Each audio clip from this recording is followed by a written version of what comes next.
Yəhya müjdəsinin 15-ci fəsli şagirdlik, münasibət və bəhrə fəslidir. Bu fəsildə İsa imanlı həyatının mərkəzini bir cümlə ilə deyir: məndə qalın. Bugünkü mövzumuz onda qalmaq, bəhrə vermək və dostluqdur. Əziz bacı və qardaşlar, bugün Yəhya müjdəsinin 15-ci fəslinə baxırıq. Dediyimiz kimi bu fəsil bir əmrlə başlayır: məndə qalın. İman yalnız başlamaq deyil, eləcə də qalmaqdır dostlar. 1-ci ayədən 3-cü ayəyə qədər görürük ki, İsa deyir: mən həqiqi meynəyəm, atam da bağbandır. Meynə İsadır, budaqlar bizik. Bağban səmavi atadır. Budaq öz-özlüyünə bəhrə verə bilməz. Bu çox sadə, amma çox dərin bir həqiqətdir. Xristian həyatının qaynağı Rəblə əlaqədir.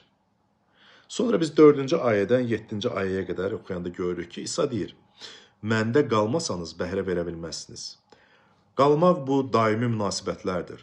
Dua və sözlə qidalanmaqdır. Asıllığı qəbul etməkdir. İsa demir ki, çalışın, deyir qalın. Sonra 2-ci və 8-ci ayələrdə görürük ki, yazılır: ata bəhrə verən budağı budayıb təmizləyir. Bu nə deməkdir? Bu cəza deyil. Bu dəstəkləmək və inkişaf etdirmək deməkdir. Və bəhrə nədir? Bu xarakterdir. Bu məhəbbətdir. Bu sadiq olmaqdır. Bu təsirdir. Allahın məqsədi məhsuldar bir həyatımızın olmasıdır. 9-cu ayədən 11-ci ayəyə qədər oxuyanda görürük ki, İsa deyir: ata məni sevdiyi kimi mən də sizi sevdim. Mənim məhəbbətimdə qalın. Bu məhəbbət şərtli deyil, fədakardır, davamlıdır. İtaət bu məhəbbətdə qalmağın nəticəsidir. 12-ci ayədən 15-ci ayəyə qədərsə İsa deyir: artıq sizə qul demirəm.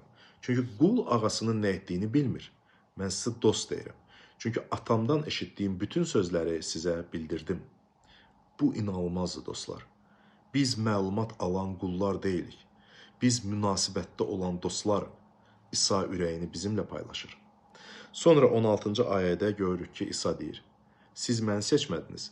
Mən sizi seçib təyin etdim ki, gedib bəhrə verəsiniz. Və bu bəhrəniz çox qalsın. Beləcə mənim adımla atadan nə diləyirsinizsə, o sizə verəcək. Bu o deməkdir ki, o bizə dəyər verir.